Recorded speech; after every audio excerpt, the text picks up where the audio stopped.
Pak Solahuddin. Bismillahirrahmanirrahim. Assalamualaikum warahmatullahi wabarakatuh. Assalamualaikum warahmatullahi wabarakatuh. Selamat pagi, Prof. Hasan Fauzi. Oke, Selamat datang dengan suasana Solo nih, Prof. ya, Solo yang rindu selalu Solo kangen saya. nih, Prof. Teman-teman semuanya, puji syukur alhamdulillah pada kesempatan pada pagi hari ini kita bisa ketemu. Ini saya sampaikan, Prof. Ini mahasiswa MMUMS yang notabene-nya barangkali di ruangan ini kurang lebih ada sekitar 60 mahasiswa mungkin kurang lebihnya ditambah dengan Zoom. Kami mahasiswa UMS kurang lebih sampai sekarang mahasiswa aktif 150-an, Prof. Sehingga memang ada yang sudah sampai tahap menjelang wisuda, pun juga ada yang masih masa baru. Dengan jumlah itu, insya Allah kami kampus yang ideal.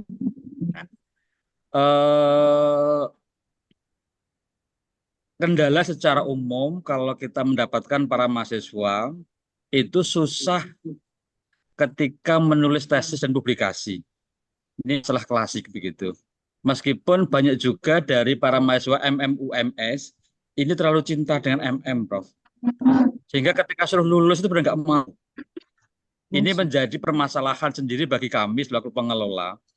Sehingga saya katakan kepada mahasiswa, cinta ya cinta, tetapi saatnya lulus harus lulus itu, Prof. Nah, ini nanti minta dimotivasi, Prof. Bagaimana juga selain membuat tesis yang cepat, publikasi yang bagus dan cepat, di jurnal yang baik, juga harus segera lulus. Karena dunia real itu kan bukan di kampus, tapi di tempat kerja masing-masing di masyarakat. Sehingga memang dalam waktu 1,5 tahun, 2 tahun, mahasiswa kita paksa untuk lulus, setelah itu berkarya, beraktivitas di dunianya masing-masing. Sehingga ini menjadi amal jariah kita selaku insan akademik untuk pengembangan dunia akademik maupun dunia kerja dan dunia bisnis pada umumnya. Saya pikir itu para mahasiswa, para alumni barangkali yang ada di sini dan para pendengar semuanya, selamat mengikuti acara, selamat mendengarkan dari Prof. Hasan Fauzi. Allah ini pembicara yang sangat spesial, orangnya yang sangat-sangat kita tunggu-tunggu. Semoga banyak insight, banyak inspirasi yang bisa kita peroleh. Matur, Prof. Saya pikir cukup dari saya. Billahi fisabilil haq fastabiqul khairat. Assalamualaikum warahmatullahi wabarakatuh. Waalaikumsalam. Waalaikumsalam warahmatullahi wabarakatuh.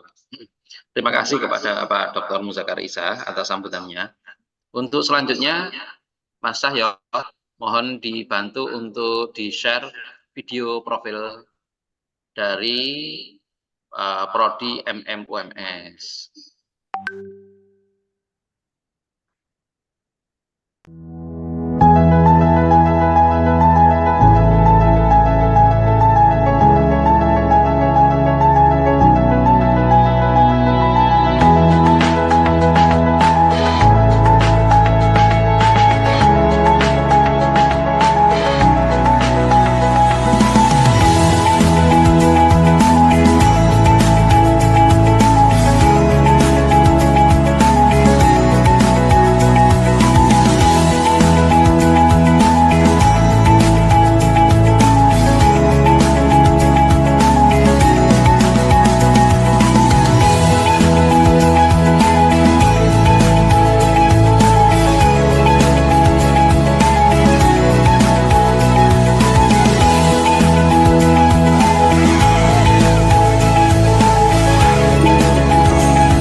Tirani, alumni program Magister Manajemen Universitas Muhammadiyah Surakarta. Saat ini posisi saya sebagai General Manager di PT Citra Warna Abadi, perusahaan yang bergerak di industri cat tembok dengan merek Weldon, cat tembok ber-SNI.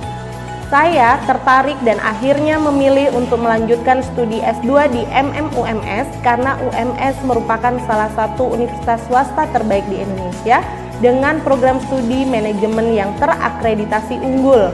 Kurikulum dirancang dengan mengacu pada kebutuhan industri terkini, memiliki dosen-dosen yang berpengalaman dan berkualitas di bidangnya, dan yang paling penting, UMS memiliki jaringan alumni yang luas di berbagai bidang industri di seluruh Indonesia. Saya dengan Adiono, lulusan Magister Manajemen Universitas Muhammadiyah Surakarta. Saya bekerja di PT JJ Glufosindo dengan jabatan sebagai manajer yang mengelola sekitar kurang lebih 2.000 karyawan. Bahwa studi di UMS memberikan saya landasan yang kokoh dalam menghadapi tantangan di dunia kerja. Saya sangat terkesan dengan pendekatan praktis dalam pembelajaran serta bimbingan personal dari dosen-dosen yang berpengalaman. Untuk calon dan yang ingin menjadi mahasiswa UMS, jangan ragu untuk mengejar mimpi Anda. Bersama UMS, Anda akan mendapatkan pengalaman belajar yang berharga dan jaringan luas untuk meraih kesuksesan di masa depan. Saya Diana Pramudia Wardani SIMM yang saat ini tengah mengajar di Universitas Muhammadiyah Ponorogo, Fakultas Ekonomi khususnya di Prodi Manajemen. Kuliah di S2 di program Pascasarjana Magister Manajemen sangat mendukung saya secara pribadi dalam mengimplementasikan teori manajemen sumber daya manusia yang terus berkembang dalam bidang human capital. Ilmu yang didapatkan membuat saya lebih adaptif menghadapi tantangan utamanya di era digital, sehingga menajamkan pola pikir dan membangun human resources mindset yang tidak bisa digantikan sepenuhnya oleh budaya digital. Serta ilmu human resources management yang saya dapatkan menjadi kapasitas dan kapabilitas pembeda yang saya miliki di dalam lingkungan kerja. Bagi Anda yang akan melanjutkan studi S2, jangan pernah ragu untuk memilih sekolah di program Pascasarjana Magister Manajemen Universitas Muhammadiyah Surakarta, karena selain terakreditasi unggul, sangat didukung oleh dosen pengampu yang mayoritas sudah bergelar profesor. Yuk segera daftarkan diri kamu di Magister Manajemen Universitas Muhammadiyah Surakarta. Assalamualaikum warahmatullahi wabarakatuh. Saya Banu Mustafa Ahmad, alumni program Magister Manajemen Universitas Muhammadiyah Surakarta. Saat ini saya bekerja di Konsulat Jenderal Republik Indonesia di Dubai, Uni Emirat Arab. Mengapa saya tertarik untuk memilih Magister Manajemen UMS? Karena UMS merupakan salah satu universitas swasta terbaik di Indonesia dengan program Magister Manajemen yang terakreditasi unggul, serta memiliki tenaga pengajar atau dosen yang berpengalaman dan memiliki latar belakang pendidikan yang bagus, sehingga mampu untuk menangani, memahami, dan memotivasi siswa. Selain itu, sarana dan prasarana yang dimiliki oleh UMS sangat mendukung untuk proses pembelajaran yang baik dan kondusif. Sekian dari saya. Assalamualaikum warahmatullahi wabarakatuh.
Teman-teman sekalian, sebelum saya memulai, saya ingin cerita bahwa UMS bagi saya itu bukan asing ya.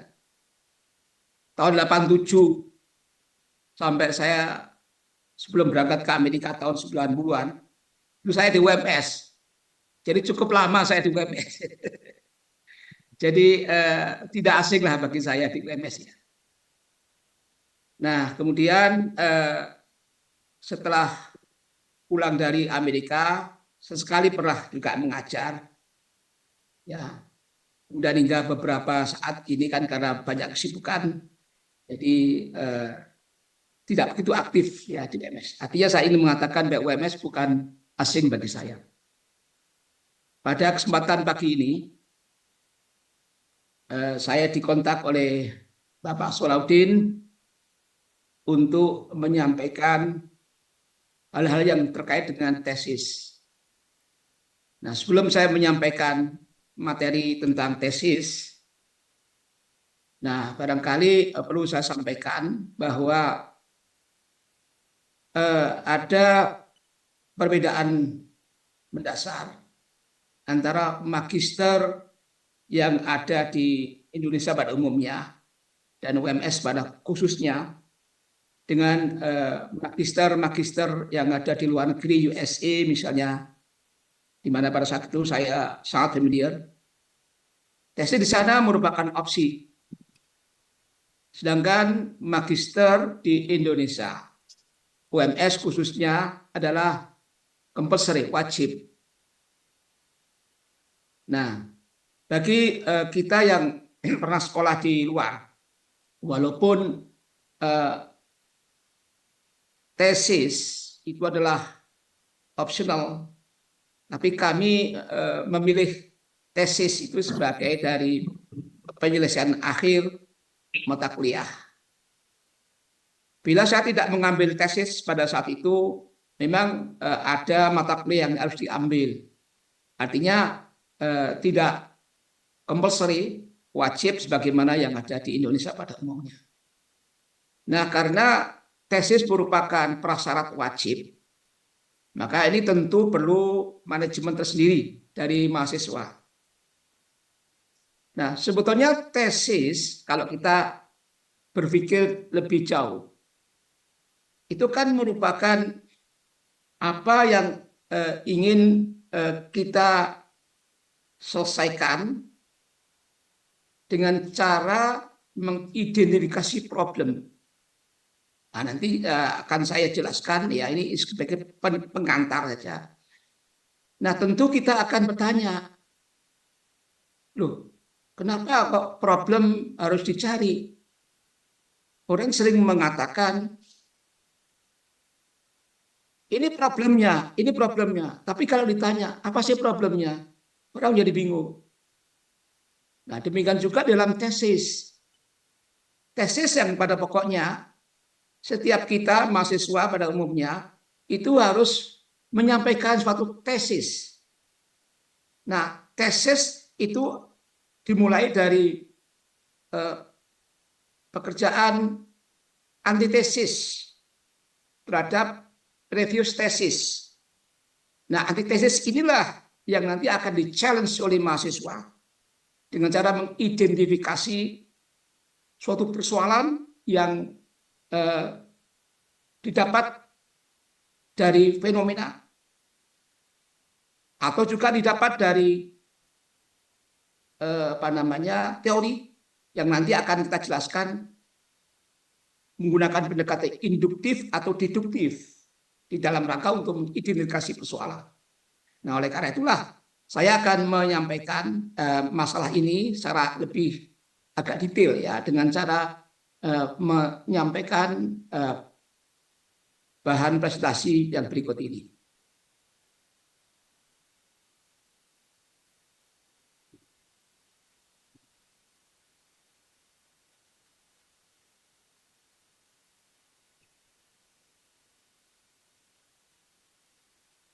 Nah, ada beberapa sesi yang ingin saya sampaikan dalam kesempatan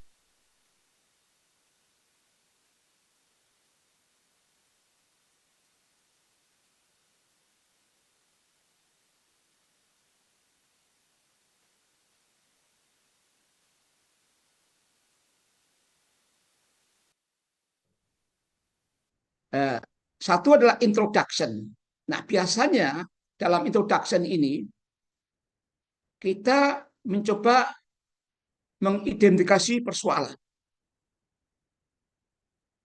Nah, nanti orang bertanya, apa sih persoalan? Apakah sih problem itu? Nah, inilah yang nanti agak sedikit mengalami kebingungan. Orang sering dengan mudah mengatakan problemnya ini. Tapi kalau dibahas lebih lanjut, problemnya mana? Orang menjadi bingung.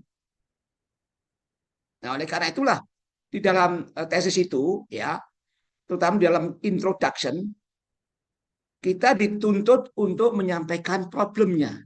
Jadi identifikasi problem ini, ya, is easy to say, ya, but is hard to do. Kita mudah mengatakan kita perlu mengidentifikasi persoalan. Tapi kalau kita ingin membuat apa sih problemnya, orang jadi bingung. Loh, misalnya begini ya, orang yang bekerja di perusahaan, ada fenomena penjualan setiap tahun turun. Dari tahun ke tahun, tahun ini, tahun pertama, tahun kedua, selalu turun. Apa tanya? Apa problemnya? Orang menjawab, problemnya adalah penjualan turun. Itu bukan problem. Nah, kenapa ada penjualan turun? Orang nggak bisa jawab. Nah, itu artinya apa? Problemnya bukan penjualan turun. Tapi apa yang menyebabkan penjualan turun? Nah, inilah persoalan identifikasi problem. Jadi orang dengan mudah mengatakan, kalau ada fenomena penjualan turun dari tahun ke tahun, maka orang mengatakan problemnya adalah penjualan turun. Itu bukan problem. Itu adalah simptom. Kalau dalam dunia kedokteran, orang kalau ada simptom, sering bersin-bersin, nah simptom ya, ada pusing, ada sedikit ada fever, meriang gitu, itu simptom. Tapi problemnya apa? Ini dianalisis, didiagnosis, oh you have flu, Anda kena flu, itu problemnya. Jadi problemnya bukan karena saya panas, bukan karena saya pusing, problemnya Anda kena flu. Nah, simptomnya adalah pusing, meriang, dan beberapa simptom yang lain. Nah, demikian juga di dalam introduction, ada banyak simptom. Nah, oleh karena itulah kita, terutama teman-teman yang bergerak dalam bidang praktisi, banyak menjumpai fenomena-fenomena praktis. Ada simptom, banyak simptom. Nah, maka Anda dituntut, apa problemnya? Nah, oleh karena itulah kita perlu kerangka nanti ini ya, di dalam menjelaskan itu. Nah, kemudian nanti dalam mengemukakan suatu persoalan, tentu pada ujung-ujungnya persoalan yang telah kita identifikasi, itu harus dicarikan solusinya. Jadi riset itu adalah sebetulnya identifikasi persoalan, kemudian menyelesaikan suatu mengadres suatu problem. Itu riset sebetulnya, problem solving. Nah, di dalam konteks mencari solusi itulah kita perlu ya kerangka, perlu model, perlu metodologi. Nah, kemudian dari metodologi ini kemudian dicari, dianalisis dengan data, timbullah address suatu solusi tadi itu. Nah, inilah kerangka ini yang nanti akan kita pakai ya. Nah, tentu bagi teman-teman yang mahasiswa yang ada di praktisi, banyak fenomena-fenomena itu terjadi ya, yang nanti bisa dijadikan sebagai bahan tesis. Nah, persoalan how to define problem, inilah jadi persoalan ya, nanti akan kita bahas. Nah, ini tadi ya. Jadi kalau kita ada banyak fenomena-fenomena, maka fenomena-fenomena itulah yang perlu didefine. Apa sih problemnya? Apa sih problemnya? What the problem? What the problem? Jadi symptom is different from problem. Jadi symptom is not the problem. Nah, problem itu perlu ya we have to define. We have to define. Nah, cara mengidentifikasi persoalan itulah yang nanti akan kita bedah itu agar kita it's easy to do it. Ya. Nah, sehingga persoalan riset itu adalah kita mengidentifikasi persoalan, kemudian kita mengadres itu ya dengan solusi. Itulah sebenarnya esensi riset itu. Ya. Nah, sehingga apa? Nah, ini kan. Jadi yang namanya ide, ya, ide di dalam riset itu bagaimana kita mendapatkan problem dan bagaimana kita mendapatkan how to solve it, how to solve the problem. Maka timbul suatu semacam apa namanya statement-statement yang dalam dunia akademik itu sering disampaikan. Jadi orang the great people itu talk about idea. Nah, termasuk juga rekan-rekan mahasiswa di UMS itu tentu masuk dalam kategori the great people karena talk about the idea. Nah, tentu secara ekstrim bukan small people, ya small people itu talk about other people. Jadi kita berbicara tentang ide bagaimana mengidentifikasi suatu persoalan dari fenomena-fenomena yang ada di dalam praktek. Kemudian dari itu kita mencoba mencari how to solve the problem, gitu ya. Nah, yang kedua, nah ini ya, jadi riset itu adalah problem solution. Nah, problem solution berarti apa? Kita harus identify the problem. Nah, ini ada flow of thought-nya, ada cara berpikirnya seperti apa. Nah, nanti akan kita bahas di sini ya. Apa sebenarnya problem itu? Nah, problem di dalam riset itu adalah suatu isu yang belum diadres, belum dipecahkan, belum dicarikan solusi. Oleh siapa? Oleh para pengambil kebijakan, para pengambil keputusan, dan juga oleh studi-studi yang lampau, the previous studies. Jadi itulah yang namanya problem. Jadi problem itu adalah issues that has not addressed by authorized, ya. Nah, authorized people ini adalah tentu orang yang memiliki kewenangan. Authorized people bisa pembuat regulation maker, bisa orang yang ada di perusahaan, top management, nah, yang mempunyai kewenangan untuk mengadres itu. Nah, kemudian juga belum diadres di dalam previous studies. Itulah isu, itulah problem sebetulnya. Nah, oleh karena itulah kita di dalam memulai ya mencari isu yang belum diadres ini, kita starting point-nya itu ada dua. Nah, tadi saya katakan ya, kita bisa menggunakan pendekatan induktif dan kita juga bisa menggunakan pendekatan deduktif. Kita dikatakan menggunakan pendekatan induktif, kita mulai dari fenomena. Nah, dari fenomena-fenomena dari praktek ya. Nah, kita kumpulkan simptom-simptom ya yang ada dalam praktek. Dalam contoh saya tadi itu ada penjualan yang declining ya from time to time. Nah, ini berarti fenomena itu. Itu bukan problem. Itu adalah phenomenons ya. Nah, fenomena itulah yang nantinya itu harus didefine apa sebenarnya problemnya itu. Nah, kalau pendekatan deduktif itu kita mulai dari teori. Misalnya kita sangat well informed terhadap suatu teori tertentu. Kemudian teori itu kita kaji, ya, kita analisis, ya, coming up with the drawbacks sampai dengan kita memiliki menjumpai suatu drawback, kekurangan, kelemahan-kelemahannya. Nah, disitulah kita mendefine problem based on teori. Nah, ini berarti we are using deduktif. Nah, ya kita mendefinisikan problemnya itu mulanya, starting point-nya bisa induktif, kita berasal dari fenomena, dari praktek. Nah, atau juga kita berasal dari teori yang telah kita kuasai. Nah, sehingga langkah-langkah untuk melakukan itu, pertama kali kita akan mendefinisikan dulu, melakukan definisi, membuat definisi. Apa persoalan? Kita definisikan, kemudian kita justifikasi dengan reasoning, dan kita akan menggunakan support dari citasi yang relevan. Nah, kemudian kita akan testing. Nah, testingnya bagaimana?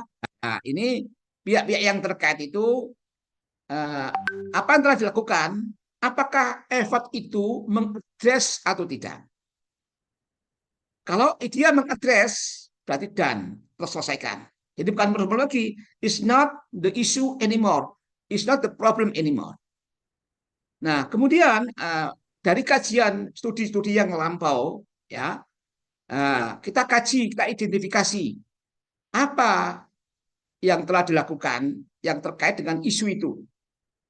Apakah sejauh ini, ya, previous studies itu, ya, telah mengadres tidak dengan definisi yang kita nyatakan tadi. Bila address, dan berarti no issue anymore. Nah, bila tidak, nah maka berarti ada gap, ya, yang perlu kita kembangkan. Nah, maka riset gap itu artinya kita berkewajiban sebagai peneliti itu untuk menutup gap tersebut. Nah, itulah novelty.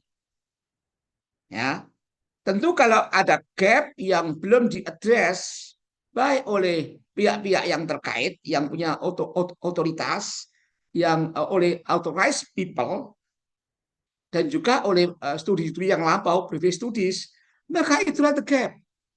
Tugas kita, tugas sebagai mahasiswa yang mengerjakan tesis itu to fill the gap. Nah, itulah yang namanya sekali lagi novelty.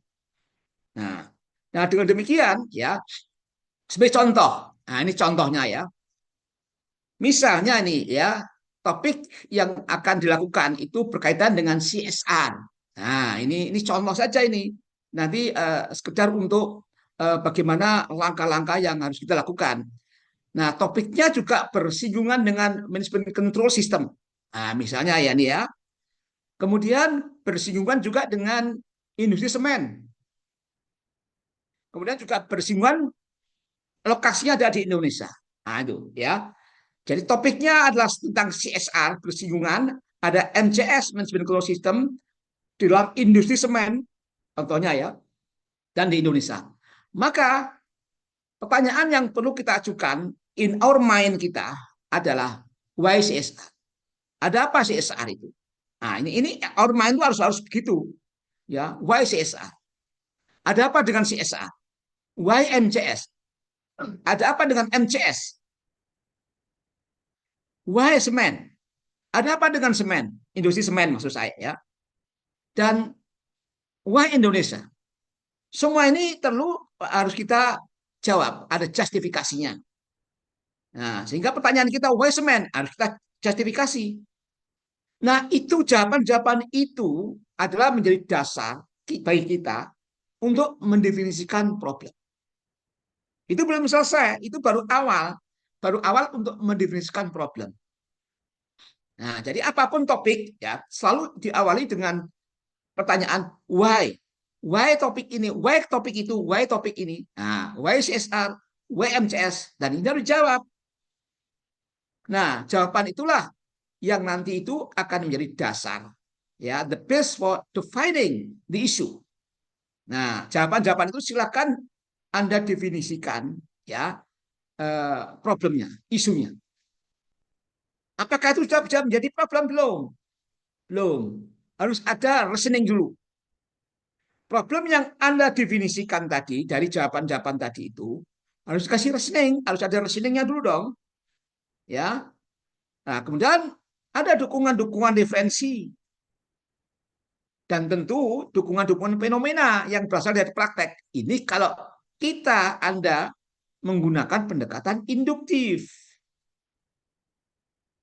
Ya, ada fenomena kan?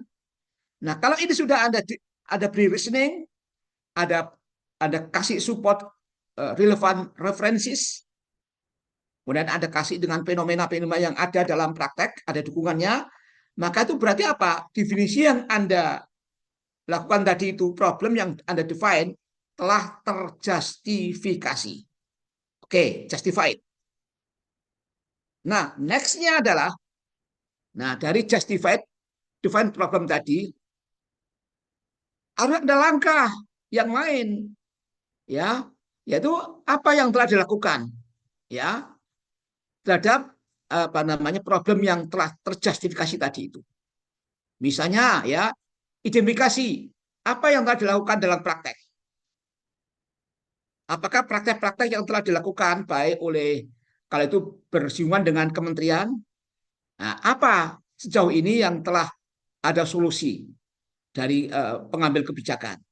Kalau itu menyangkut perusahaan, apa kebijakan perusahaan, ya, yang telah diambil, ya, dan apakah itu mengadres atau tidak dengan problem tersebut. Nah, ini perlu dianalisis. Nah, kemudian juga dari perspektif previous studies, Anda identifikasi problem yang Anda definisikan tadi, walaupun sudah terjustifikasi, Anda identifikasi di dalam literatur itu beberapa sumber lah, ya, literatur jurnal, Anda 5 atau 6 atau 7. Nah, masing-masing jurnal itu yang relevan, Anda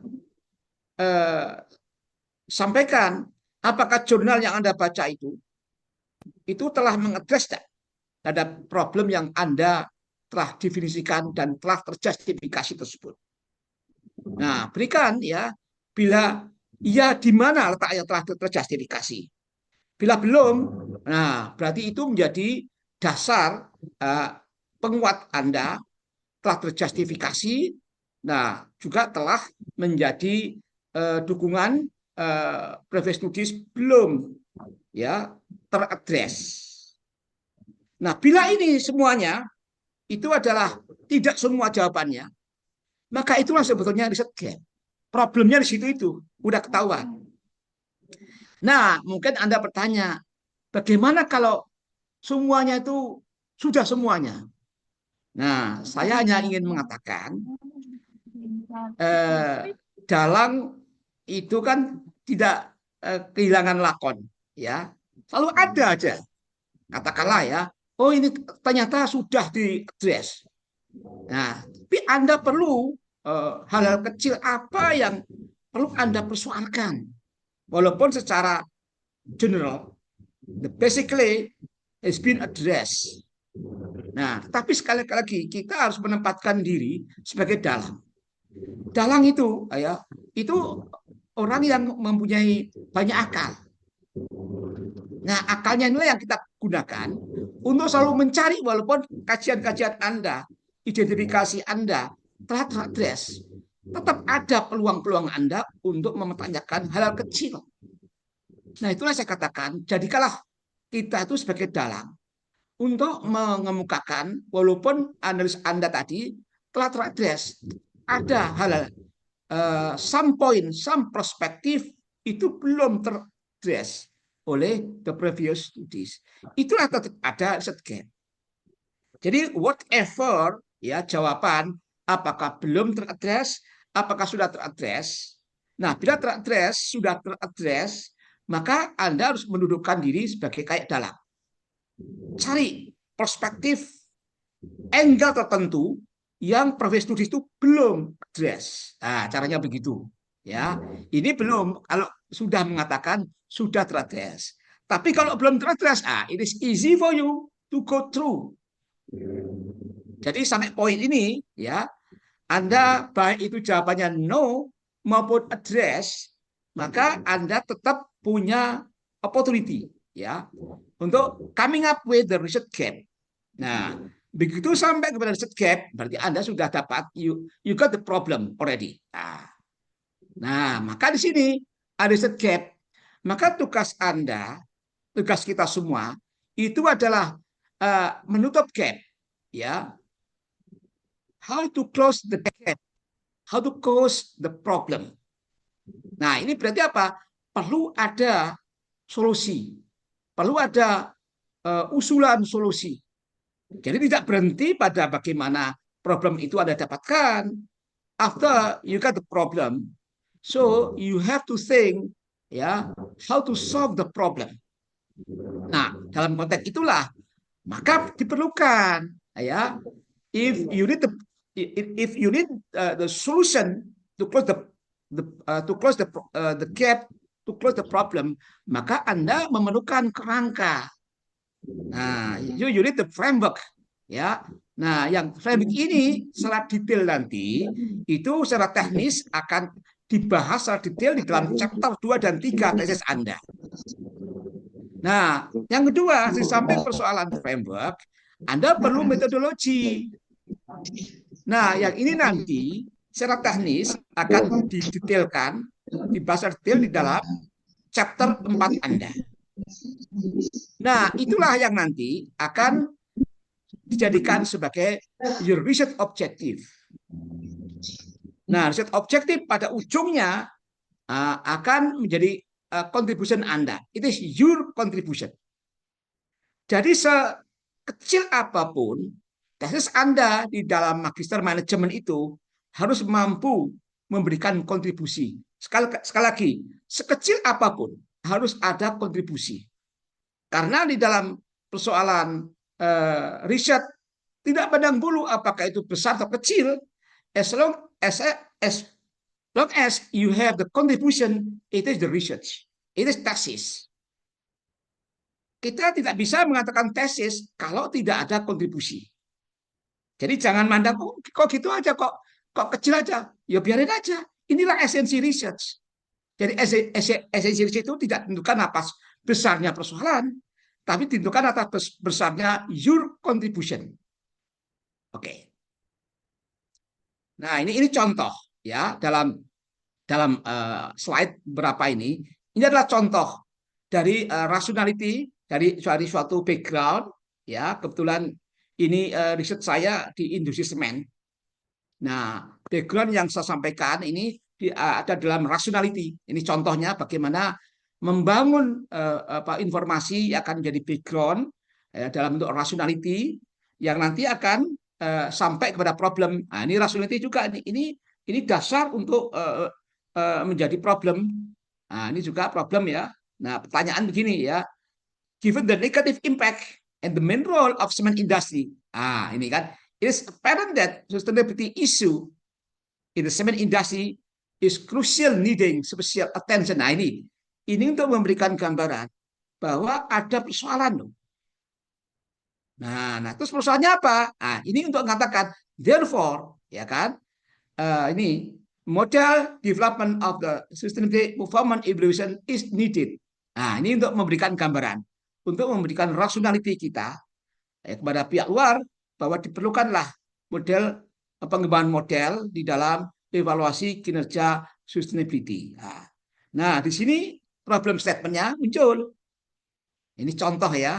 Jadi kalau kita nanti membuat tesis di chapter 1, itu harus ada rationality seperti yang tadi saya contohkan tadi ini ya. Nah, dalam slide yang problem statement 1 ini, itu bagaimana kita membangun pernyataan problem. Tentu berasal dari tadi rationality yang tadi yang ada dalam slide sebelumnya. Ya. Nah, ini sebagai contoh ini ya. Di sini saya katakan ya, misalnya ini di dalam dunia industri semen ya, to meet production capacity ya, bla bla bla kan, it is needed more expansion of the existing cement application and new establishment. Nah, ini ada semacam benturan pernyataan yang membenturkan ya. Nah, ini juga membenturkan sehingga untuk menggugah para reader ya bahwa ini ada persoalan loh yang perlu penyelesaian segera. Nah, contoh ini juga ini, the significant increase in production capacity means ini the environmental problem. Nah, di sini sudah mulai muncul ini ya. Ada persoalan lingkungan ya. Kalau ada pengembangan atau ekspansi kapasitas semen. Nah, di sini persoalannya muncul. Nah, sehingga ini lebih. However, it is not clear. Misalnya ini untuk menegaskan kalimat itu bahwa ini ada persoalan. Nah, It's not clear if student performance evaluation is not adopted in the management system. Nah, ini gambaran bagaimana kita memberikan justifikasi terhadap persoalan yang kita sampaikan tadi ya. Nah, ini. Nah, therefore, di proposed studies expected to close the research. Nah, ini phenomenon and empirical gap, ada gap. Jadi kita perlu menggali kalimat-kalimat yang menggugah untuk menonjolkan bahwa ada persoalan-persoalan krusial yang perlu diselesaikan segera. Nah, apa itu? Itulah yang perlu Anda tonjolkan ya untuk mengatakan bahwa kalau ini tidak maka ada persoalan loh. Nah, ini memberikan clearance kepada para pembaca, kepada supervisor, para penguji bahwa ini persoalan penting dalam riset saya ini, tesis saya ini yang perlu ada penyelesaian. Nah, itulah poinnya ya. Nah, sehingga ada kontribusinya juga saya sampaikan ini. Nah, contohnya ini, the proposed study will contribute to the protection of Indonesian cement industry. Now, from having negative impact from the population. Karena dalam kalimat sebelumnya saya katakan begini, apakah kalau semen itu bermasalah, apakah perlu dihentikan? Nah, ini kan suatu dilematis kan, ya. Bukan berarti kalau itu ada persoalan lingkungan, kemudian semen ditutup, kan tidak demikian solusinya. Nah, inilah peran kita di dalam memberikan solusi, ya. Nah, maka di sini this effort is in line with the commitment of the cement Indonesian to have a sustainable issue.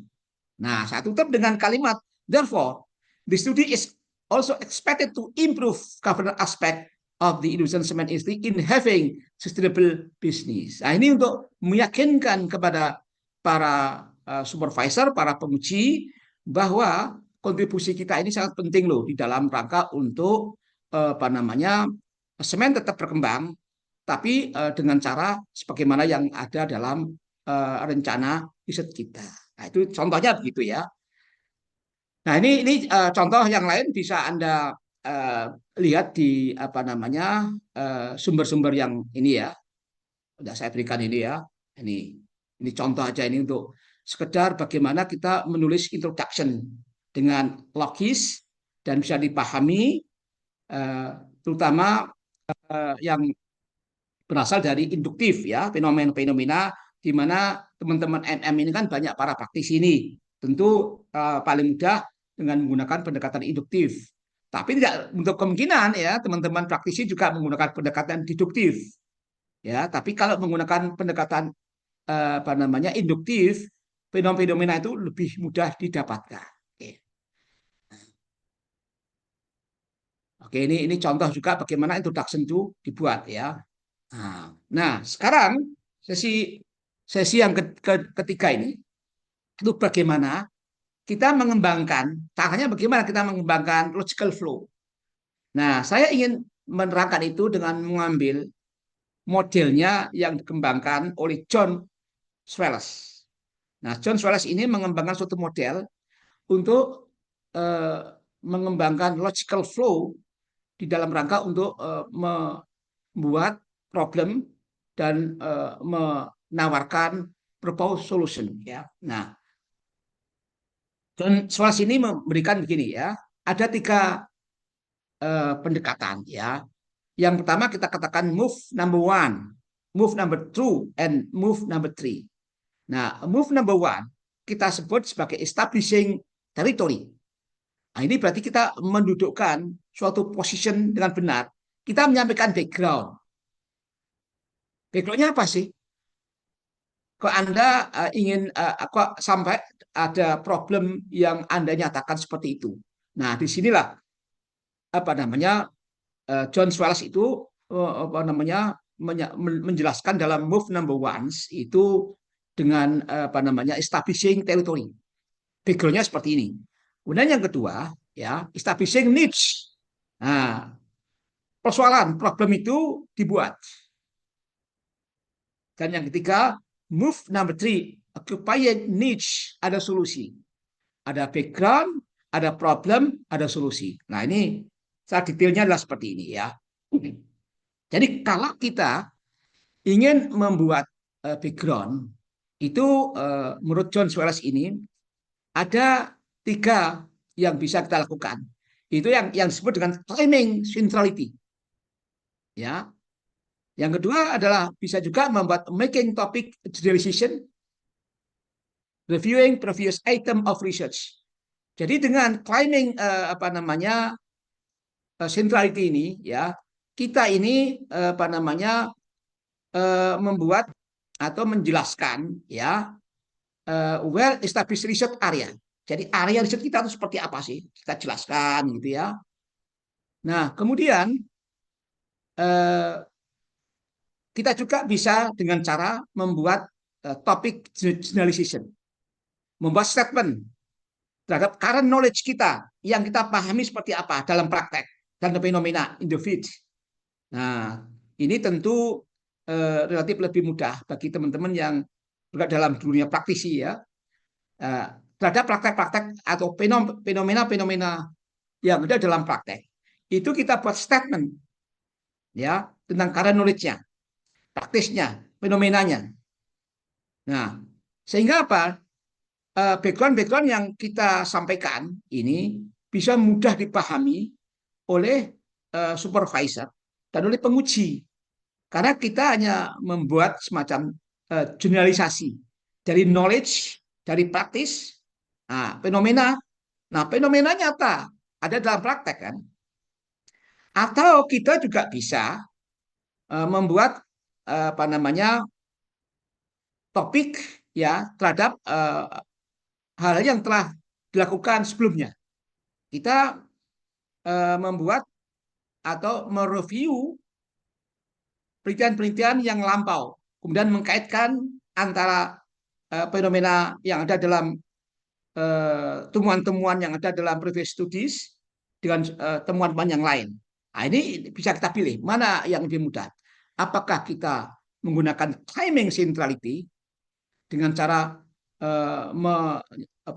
menjelaskan ya establish research areanya ya, kemudian apakah kita memilih dengan membuat generalisasi terhadap fenomena-fenomena yang kita hadapi, atau kita ingin ini agak sedikit itu akademik ya, karena kita ingin menghubungkan antara temuan-temuan yang ada dalam jurnal tertentu dengan jurnal yang lain untuk topik yang sama. Nah, ini suatu pilihan, suatu pendekatan. Nomor 1 boleh, claiming centrality boleh, topic generalization juga boleh. Nah, ini semua adalah bagaimana kita membuat background, ingin memposisikan diri. Di mana sih letak persoalannya, di mana backgroundnya, di mana ini? Nah, ini adalah pilihan kita. Nah, monggo nanti bisa dipilih mana di antara yang lebih prefer lah ya. Nah, yang kedua ya, langkah yang kedua itu adalah kita mengidentifikasi persoalan. Jadi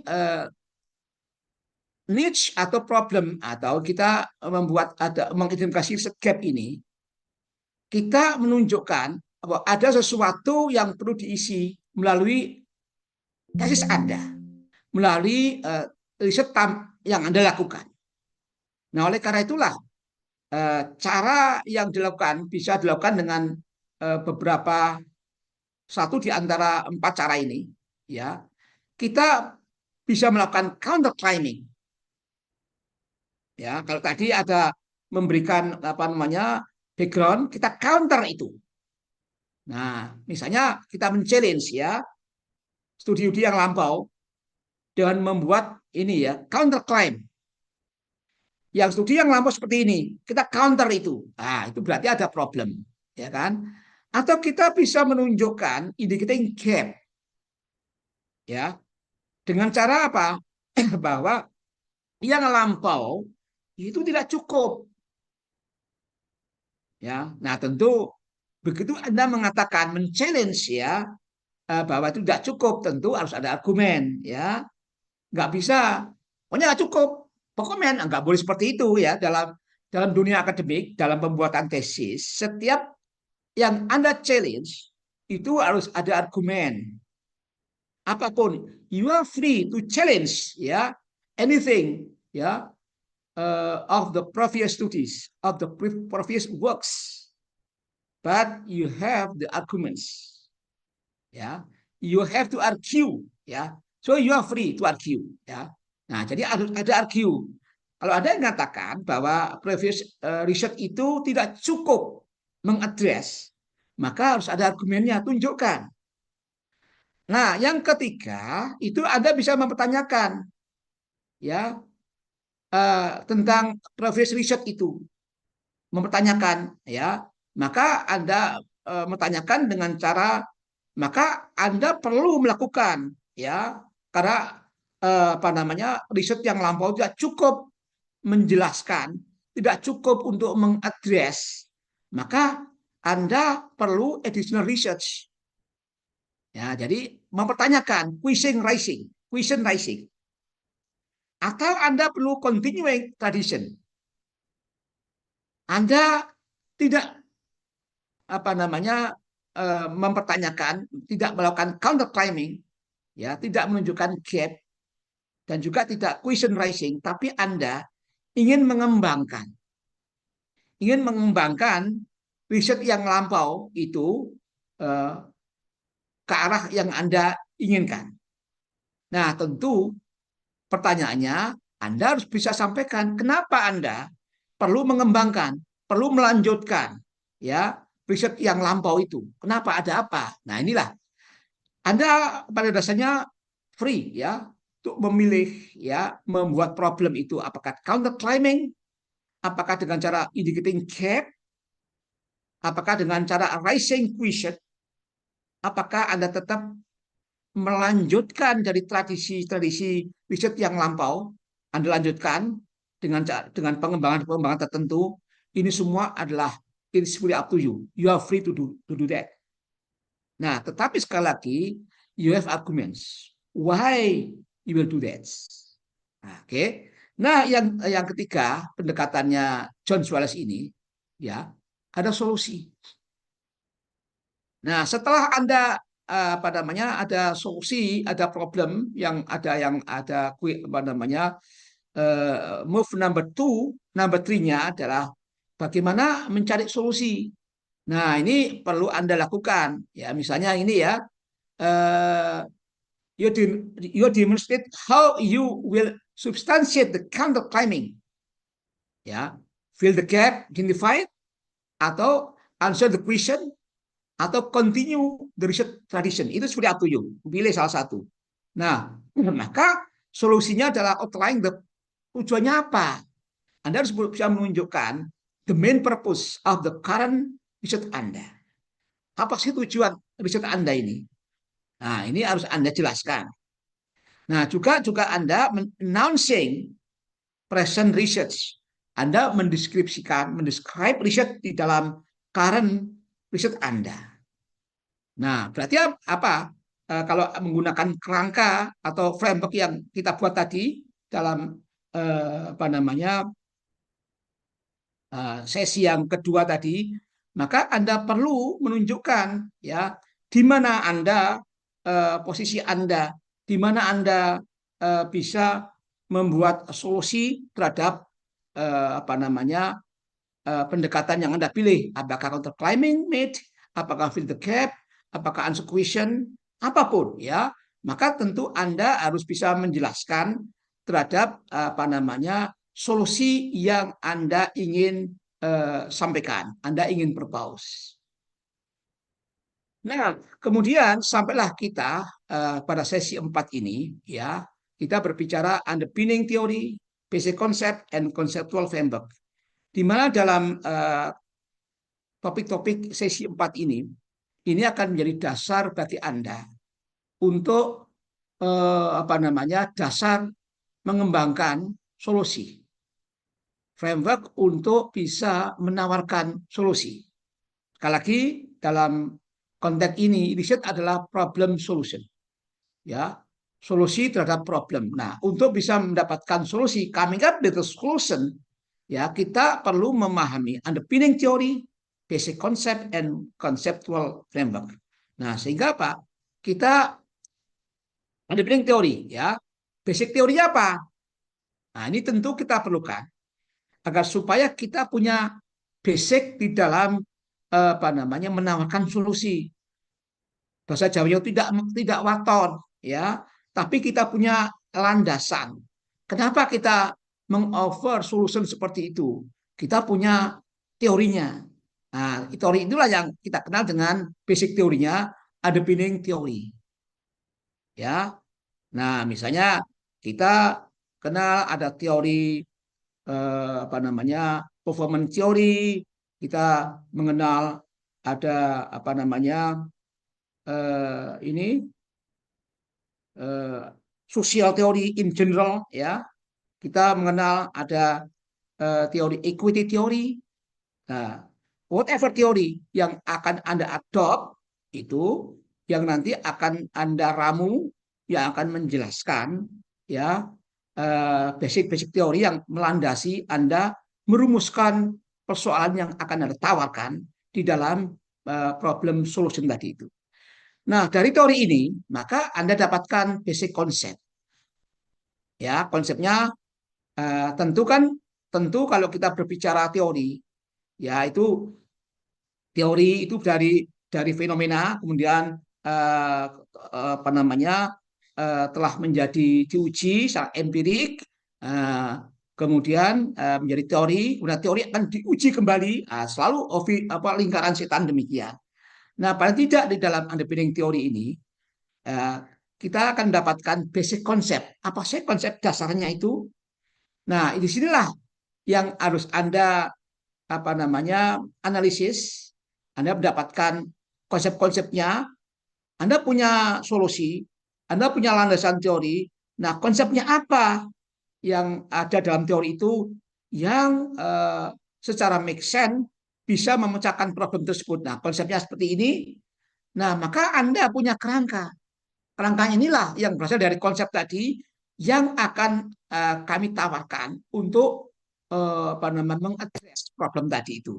Nah, jadi inilah lanjutan dari dari pendahuluan tadi yang pada intinya adalah kita ingin mencari solusi. Nah, agar bisa mendapatkan solusi kita perlu ada pemahaman terhadap teori. Teori ada konsep-konsepnya, kemudian kita punya kerangka yang kita tawarkan untuk mengadres problem tersebut. Nah, inilah yang kita pada ujungnya kita mendapatkan proposed solution. Ya. Nah, sehingga apa? Kita underpinning teori ini, ya. Kemudian ada basic idenya yang melandasi studi. Kita punya basic konsep, clear konsep yang digunakan dalam studi. Kemudian kita sampailah kepada konsep yang kita tawarkan untuk mengadres problem tersebut. Nah, ini hubungan, ya, hubungan antara problem dan situation. Ada 4 komponen. Komponen yang ada mana? Komponen. Nah, tentang literatur review ini tentu ada pembahasan tersendiri, ya. Bukan kalau di luar inilah, di luar bahan ini, ya, tentang doing literatur review. Nah, yang kelima, ya, sesi kelima ini tentang metodologi, ya, riset objektif dan metodologi. Riset yang Anda tawarkan tadi itu mempunyai tujuan yang ujungnya adalah Anda bermaksud untuk memberikan kontribusi. Nah, untuk itulah maka perlu metodologi. Ya. Ada kerangkanya yang berlandaskan pada teori, konsep, maka tentu Anda perlu juga metodologi, ya. Nah, tentu metodologi ini, ya, yang berkaitan dengan bagaimana peneliti itu Anda mencapai riset objektif. Bagaimana cara-caranya, cara metodenya seperti apa? Nah, karena kita melakukan di sini adalah dalam konteks tesis, tentu akademik kan. Nah, tentu metodologinya juga metode yang akademik, ya kan? Nah, tentu ini harus dijelaskan, ya, langkah-langkah yang Anda ingin lakukan, secara metodologisnya seperti apa dalam rangka untuk mencapai riset objektif tersebut. Nah, tentu ini perlu juga riset map, ya, karena solusi yang ditawarkan, ya, itu dilakukan dengan pendekatan teori tadi itu. Nah, kemudian bagaimana ini diimplementasikan, ya, untuk penyelesaian problem tadi. Ini ada langkah-langkah metodologis yang perlu dilakukan. Misalnya, ya, Anda mendapatkan data itu dari mana? Misalnya begitu, ya. Kalau data itu berasal dari responden, siapa yang menjadi responden? Ya, ini tentu harus dijustifikasi supaya match antara Anda punya solusi, tapi cara mendapatkan data tidak benar, tentu tidak bisa jalan. Nah, kemudian cara atau metodologi, apakah Anda menggunakan pendekatan case kah? Apakah Anda menggunakan pendekatan eksperimentasi kah? Apakah Anda menggunakan pendekatan survei? Nah, ini tentu harus dijelaskan, ya. Anda punya solusi di atas kertas, tapi kalau metodologinya tidak benar dalam langkah melaksanakan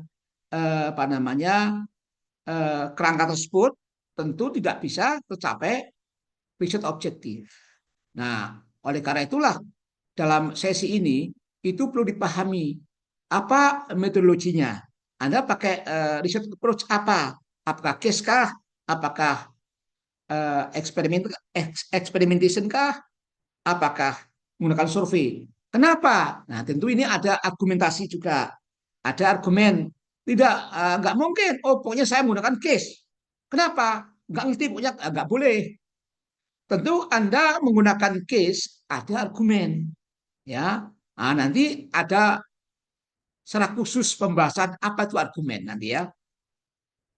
Nah, ini contoh dari apa yang saya lakukan, ya. Kemudian kebetulan ini kan dalam contoh saya ini itu riset objeknya demikian. To examine the role of Indonesian accounting profession can play in helping mitigate impact climate change, ya, on business. Nah, ini apa tujuannya? Nah, kemudian di breakdown ke dalam central question, ya, kemudian sub question, ya, sampai kepada tujuan-tujuan yang operasional. Ini sebagai contoh apa yang kami lakukan, ya. Kemudian kan kami itu memang riset di industri semen, ya. Nah, ingin mencari apa sih peran dari profesi akuntansi, ya, yang bisa dilakukan untuk memitigasi climate change terhadap bisnis. Nah, sebagaimana Anda ketahui, climate change ini kan sudah menjadi fenomena global, ya. Nah, tentu karena fenomena global ini akan berpengaruh kepada bisnis. Nah, maka kami itu ingin meneliti ini, ya, apa peran dari profesi akuntan Indonesia, ya, yang itu dalam rangka untuk memitigasi impact dari climate change tersebut, ya.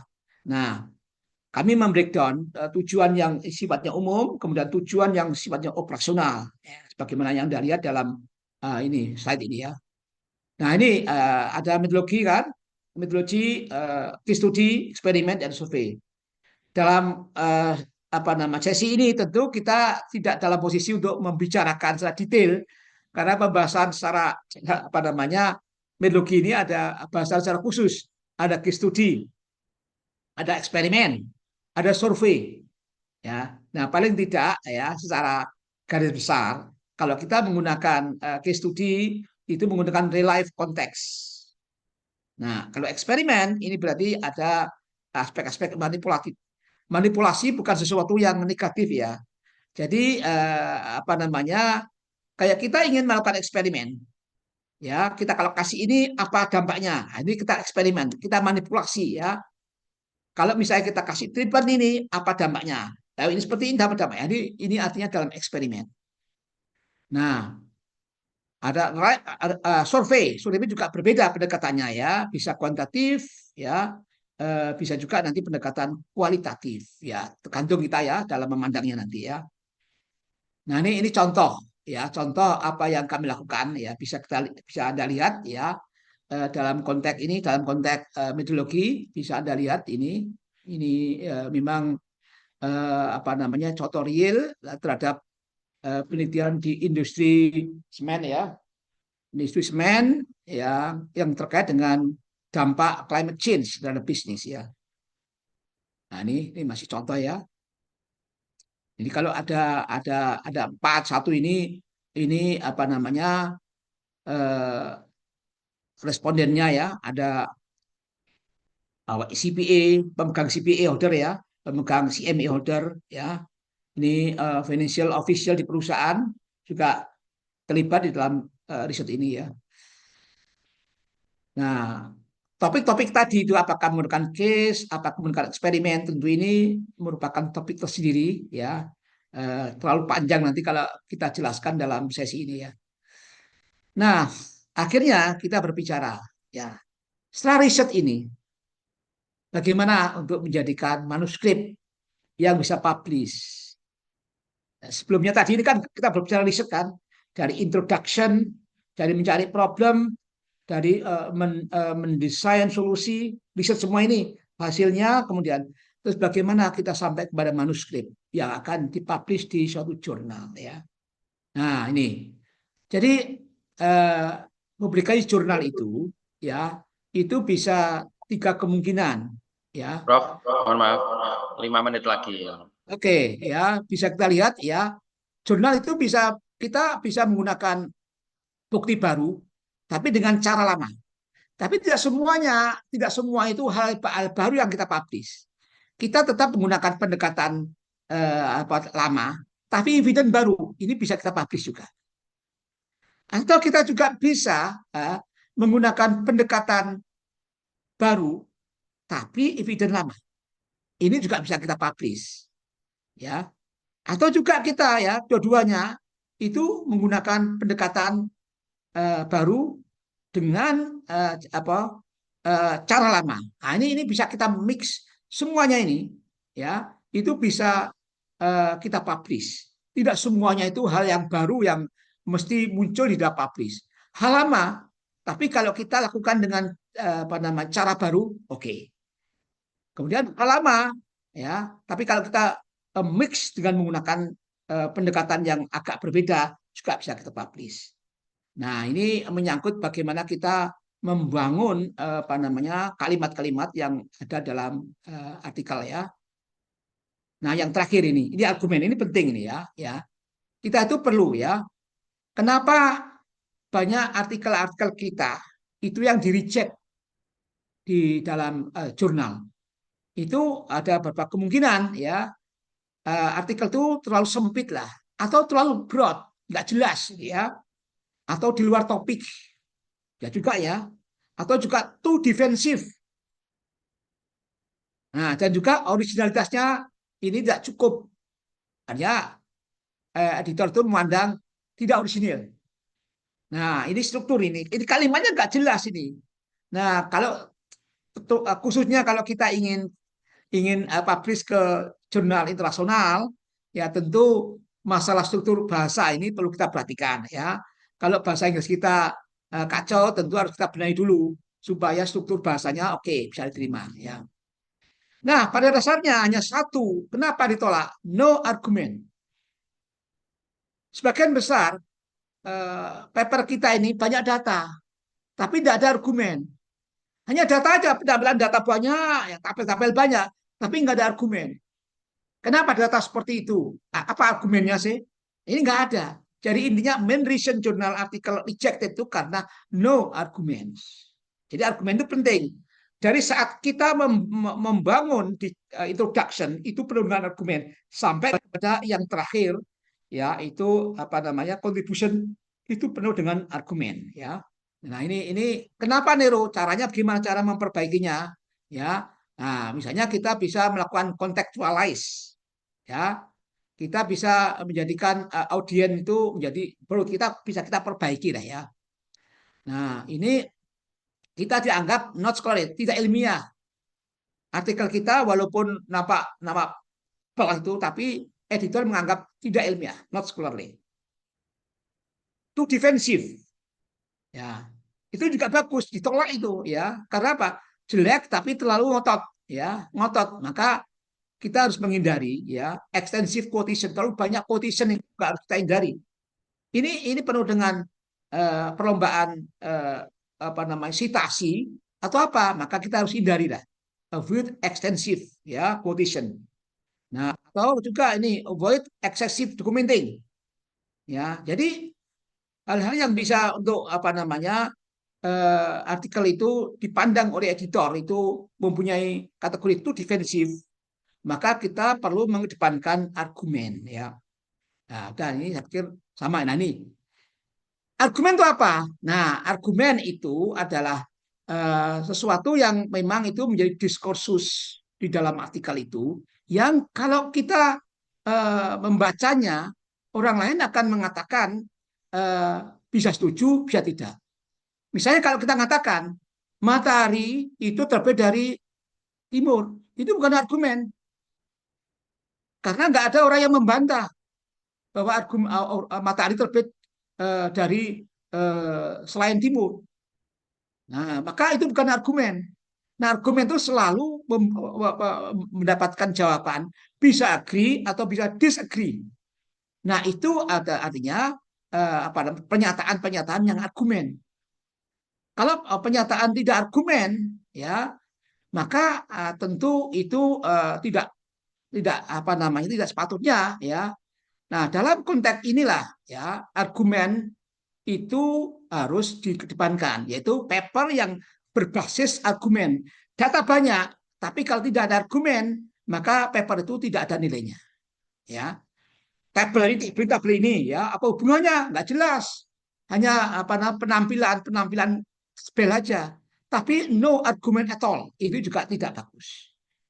Ya, jadi argumen itu sangat penting di dalam mengembangkan artikel, dan oleh karena itulah artikel itu bisa menjadi hidup dan kemungkinan diterima untuk di jurnal itu sangat besar. Ya. Nah, sehingga apa?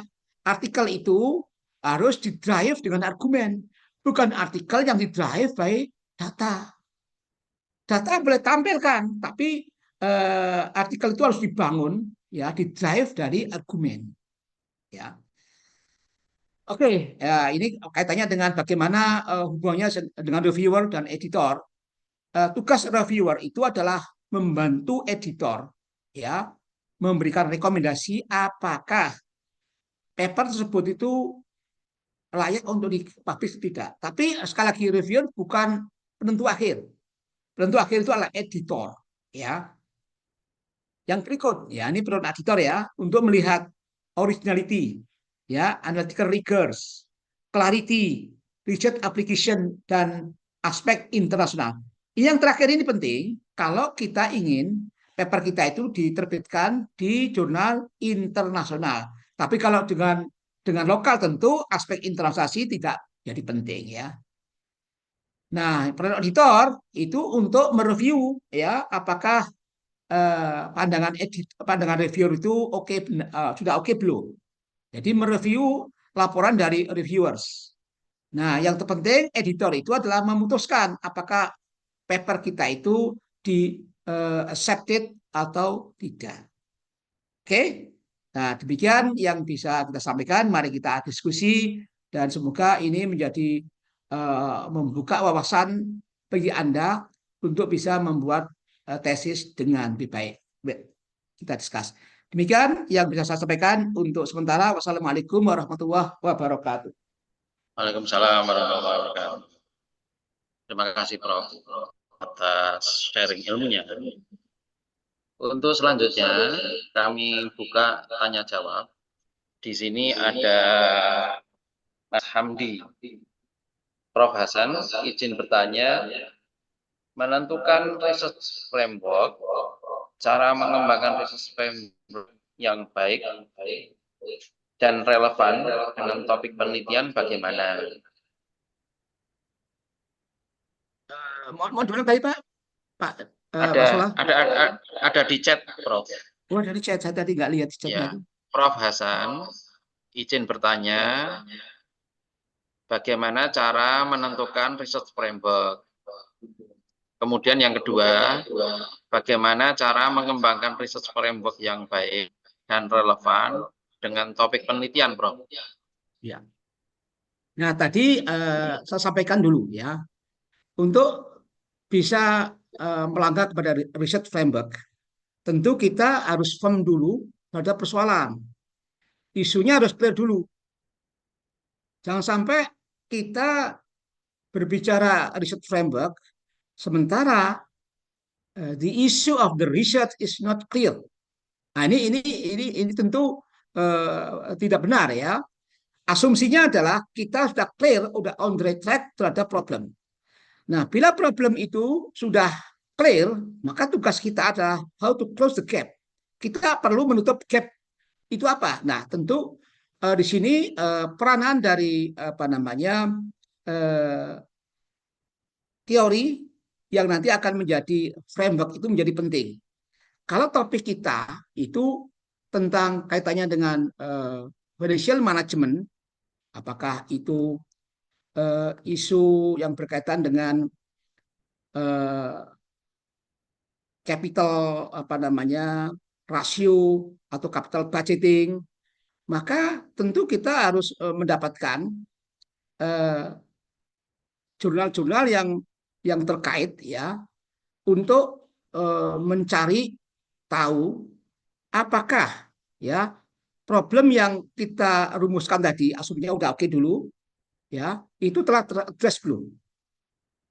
Nah, tentu di sini adalah critical step-nya, kita perlu mengidentifikasi dulu, jurnal apa yang relevan, yang terkait dengan topik kita.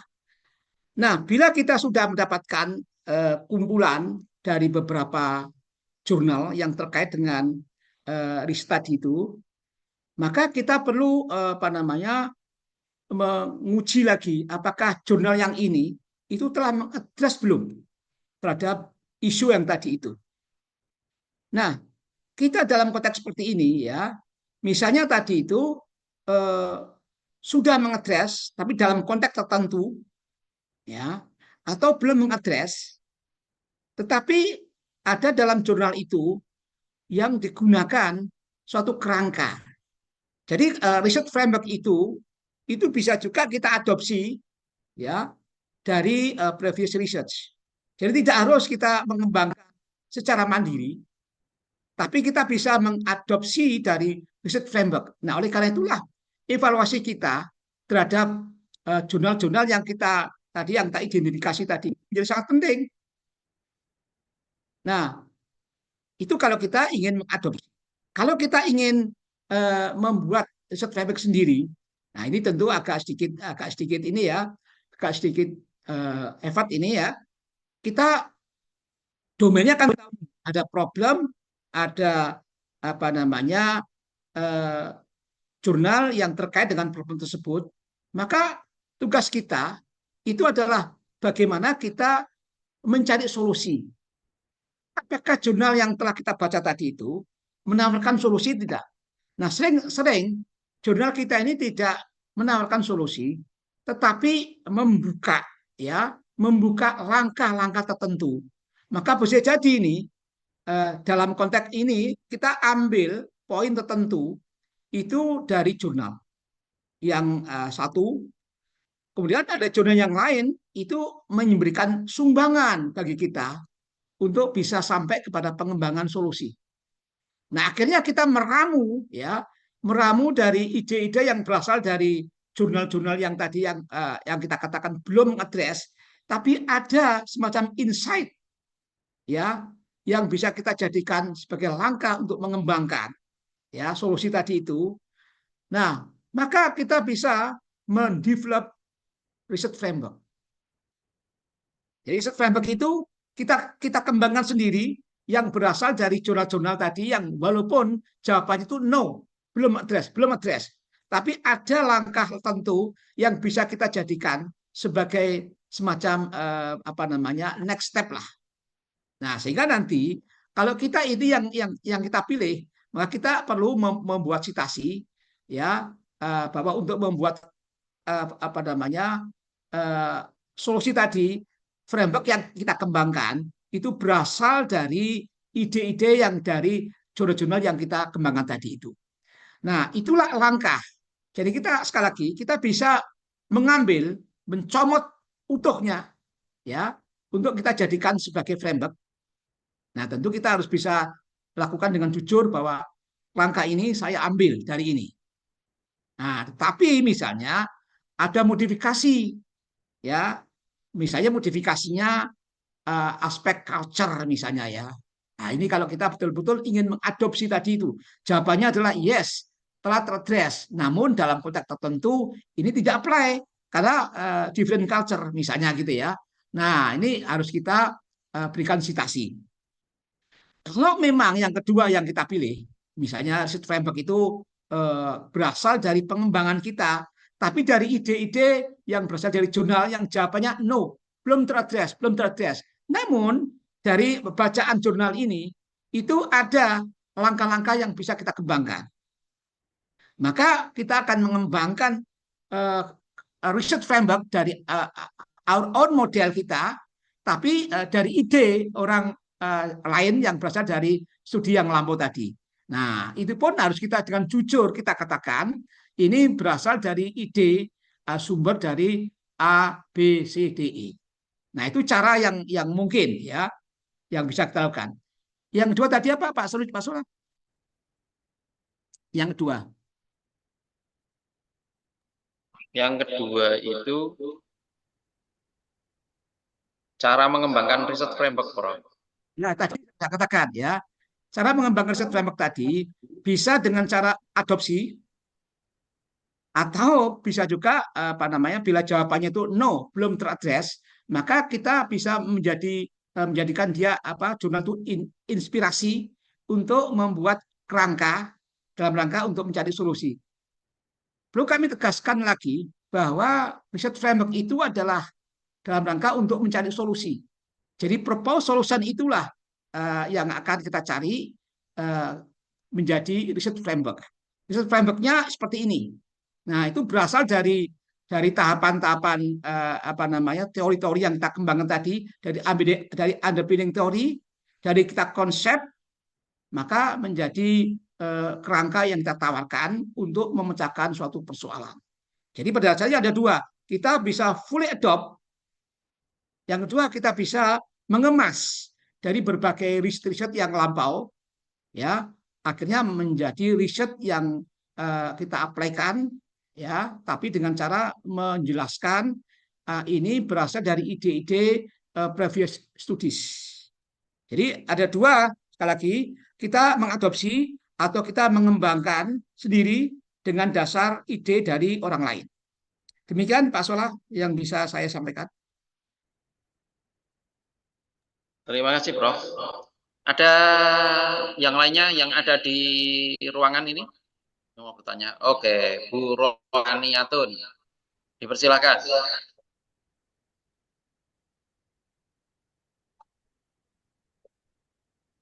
Ya, ya, silakan. Ini pakai mic. Silakan.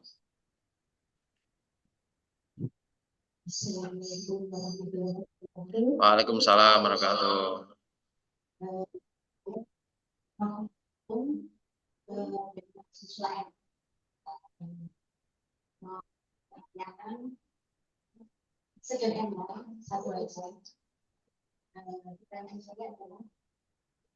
apa yang membuat penting menjadi S2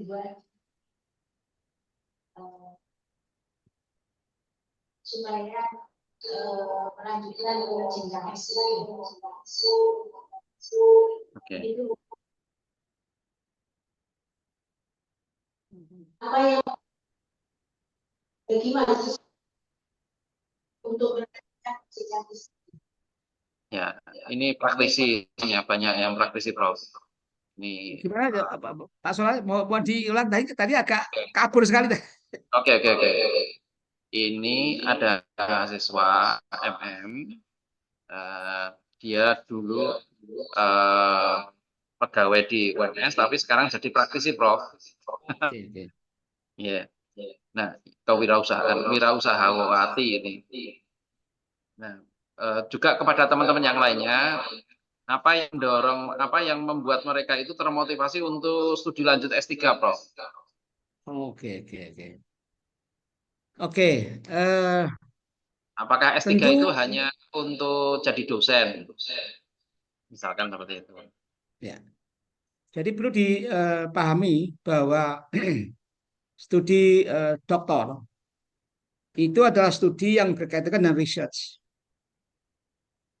Jadi kalau kita ngambil doktor, bisa juga kita tidak menjadi dosen, tapi kita menjadi peneliti. Misalnya kita bergerak dalam bidang perusahaan penelitian, ya. Ada kan itu kan company yang bergerak dalam riset company. Nah, itu bisa. Yang jelas adalah once Anda masuk ke dalam doctoral program, itu artinya Anda masuk pada research program. Jadi semua berbasis kepada research. Nah, itulah kenapa program-program yang dianut di dalam konteks ini ya, ini kan ada dua ini Anglo-Saxon dan apa namanya ini seperti British dan Commonwealth itu kan. Kalau dalam model Anglo-Saxon, doktoral itu ini yang dianut oleh dulu oleh Gajah Mada juga ya, kelas. Jadi ada apa dokter itu kelas ya. Tapi kalau dalam non Anglo-Saxon ya sistem itu pendidikan dokter itu research by research. Nah, oleh karena itu namanya program by research, semua research. Nah, cuman ini mandiri. Nah, orang sering mengatakan, wah saya milih saja yang by research karena enak. Nah, tapi hati-hati ya, once Anda memilih program doktor by research, maka Anda harus ukur, Anda harus punya kemandirian yang tinggi. Karena di situ itu betul mandiri, Anda sudah dianggap mandiri dalam research, ya. Nah, peran supervisor ini hanya membantu sebetulnya. Nah, maka sering terjadi seorang yang mengambil riset by program dokter by riset ini sering gagal karena ternyata nggak ada progres, karena nggak ada yang memotivasi. Dia nggak biasa kerja mandiri. Nah, ini perlu kehati-hatian. Nah, maka disitulah kalau dalam Anglo-Saxon ya itu dokter itu seperti Amerika Anglo-Saxon ya itu dokternya kelas, ada mata kuliah selama eh, doktoral tesis itu di ujung ya.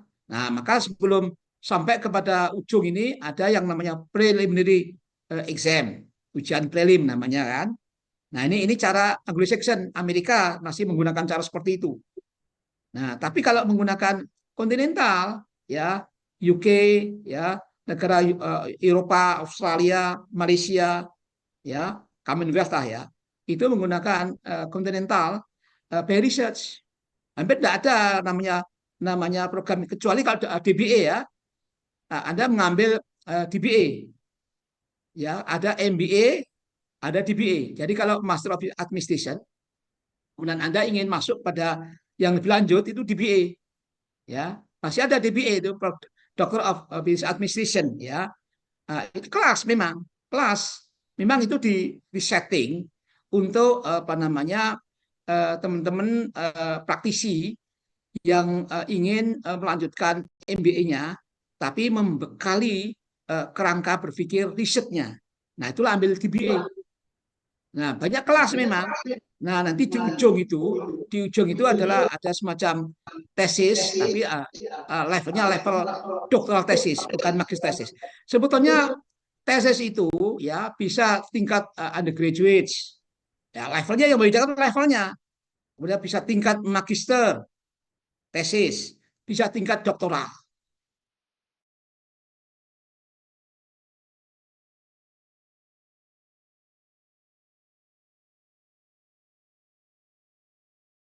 Nah, yang DBA tadi itu M tapi tingkatannya itu lebih tinggi.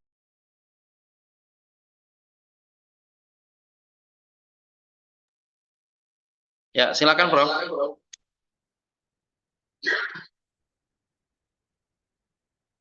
Oh, mandek ini.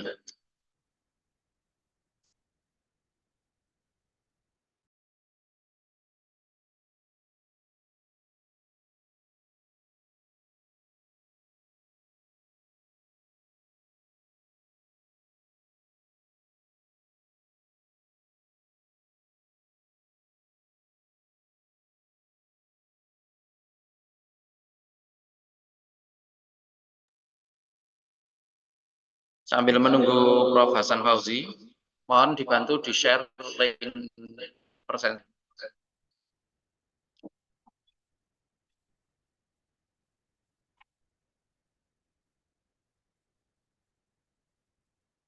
Ini juga sedang saya proses untuk materinya, untuk saya kirimkan ke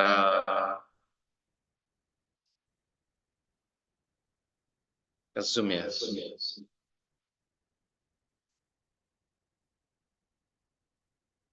Oh, beliau terpental keluar.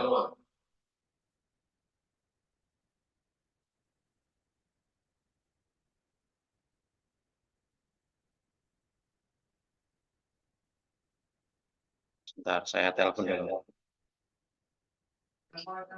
Ya, saya telepon dulu. Oh, sudah masuk. Sudah masuk. Oh, terpental keluar, Prof.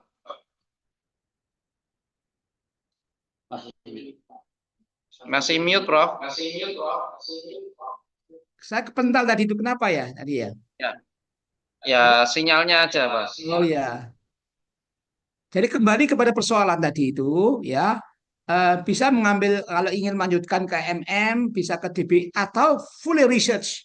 Jadi ada program by research.